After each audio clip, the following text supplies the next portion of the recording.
Yung mga kakaprod, makit tayo ngayon. Gamit natin ng hardtail na MTB manual. Hindi tayo nag-e-bike ngayon. Subukan ko lang umakyat nito kasi patagal nang hindi ko nasubukan umakyat ng hardtail dito sa Franjo Poco. First time ko to, mga karaprod.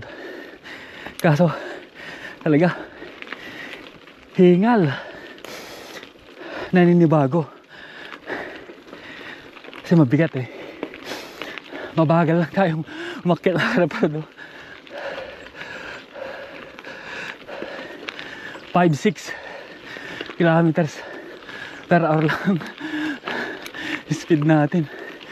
Bitin pa yung ko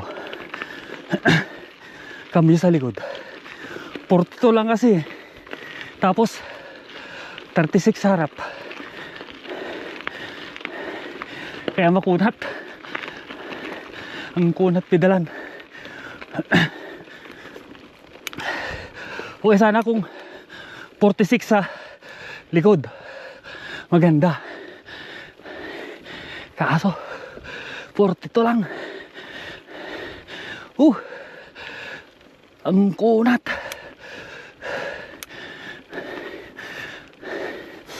Kasi ito yung mga matarik, mga karaprod, sa bungad ng Franjo Poco. Lagpas na tayo ng Castel Trocino.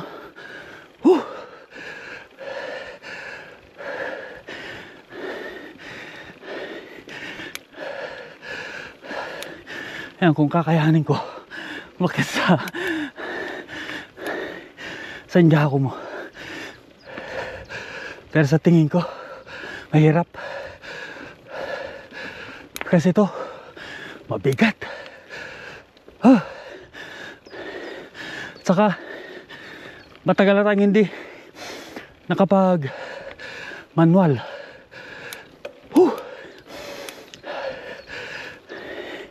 Hirap to.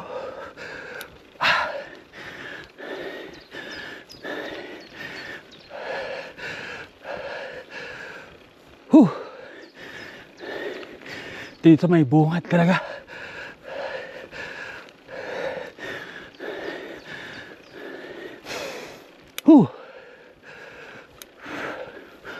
Ubos ang hininga. Sa tarik pa naman.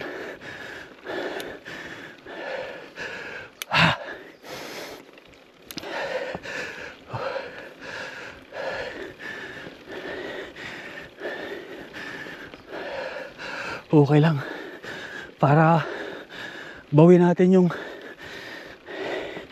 isang linggong hindi nakapag-bike.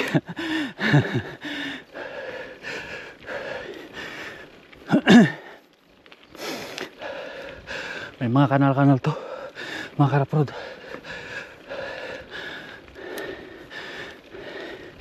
Yan o, ang tarik.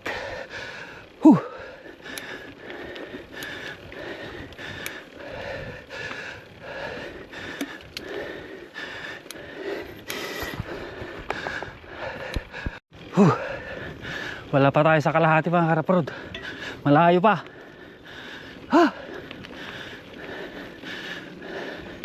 Malayo pa tayo. Magaan nga yung bisikleta. Ang problema lang, kulang sa kambyo sa likod. Yun lang. Kaya kung i-upgrade to ng 46 sa likod, okay to. Maganda ng pangratratan sa akyatan. Kasi 42 lang to Kasi kapag 48 masyado nang malaki. Sakto lang yung 46.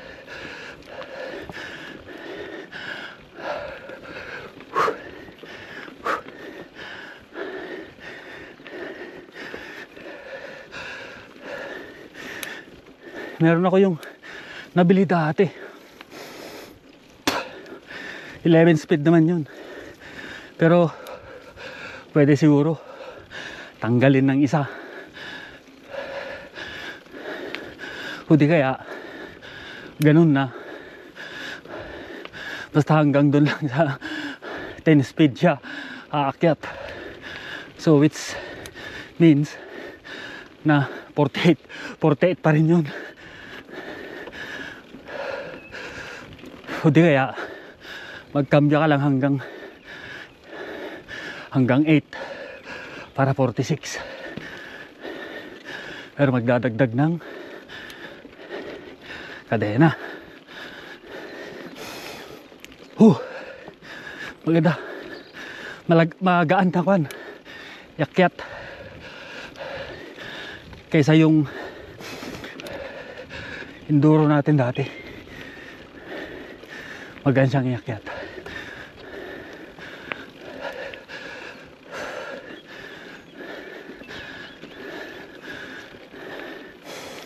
Yun. Ayos. Ayos naman.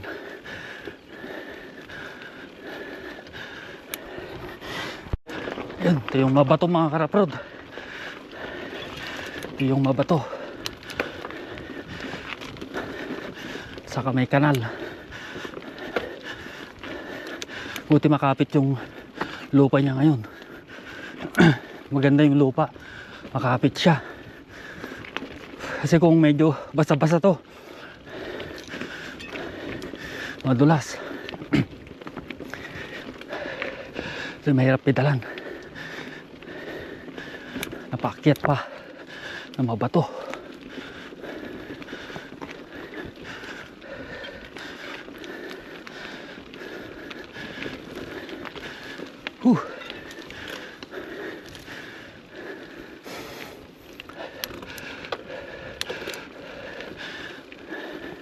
Yan na.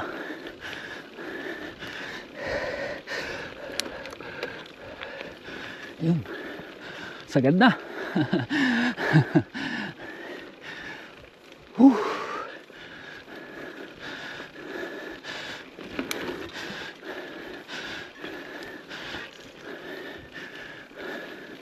Hirap to. Sa pakyat.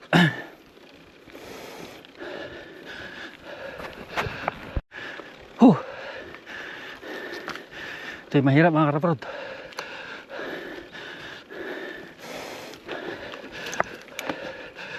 Matarik.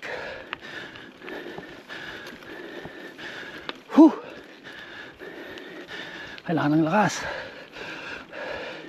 Kunti-kunti lang para hindi maubos.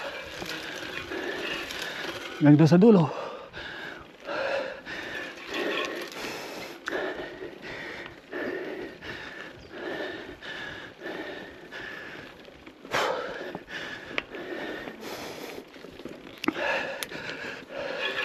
Yan, lakas.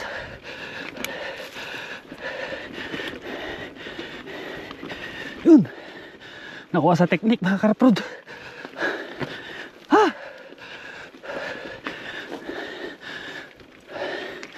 Nakuha sa teknik. Sige, pag binilisan ko na sa umpisa, maubusan ako ng lakas. Okay? Yun. Nakakalahati na tayo mga karaprod. Saktong kalahati.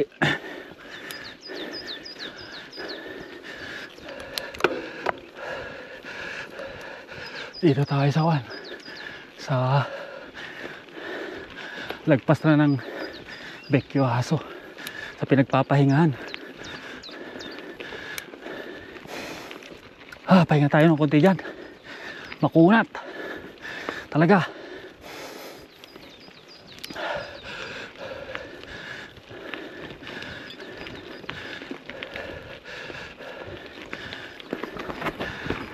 Yun. Dito na tayo makakaparot sa kaskada. Tignan natin kung kaya pa natin mga karaparot makyat.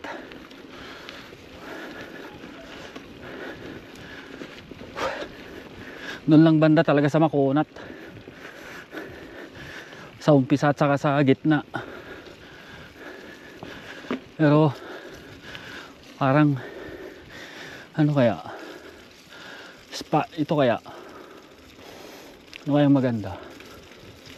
Sige, tirayan natin to, subukan natin mga kaprot, subukan natin. Kung hindi ka, edi itulak. Uy, yun lang, yung goma lang natin pang gravel lang talaga yung goma natin. Medyo kapag yung may mga tubig nadudulas, yung mabasa-basa. Pero ito may kunting bato, okay siya. Tignan natin kung kaya natin akitin. Baka makakapag tulak tayo.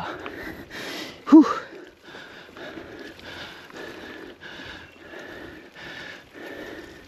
Dahan-dahan lang natin. Na-adjust ko yung upuan niya mga karapurot. Tinias ko ng 1 cm at inuusog ko yung upuan niya sa likod. Mas okay.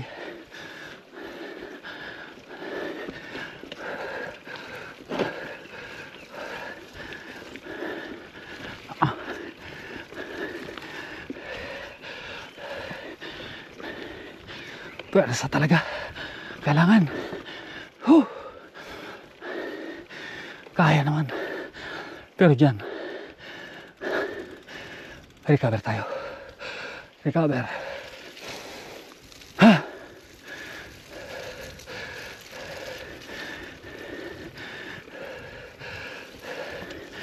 Ito lang tayo sa mababa.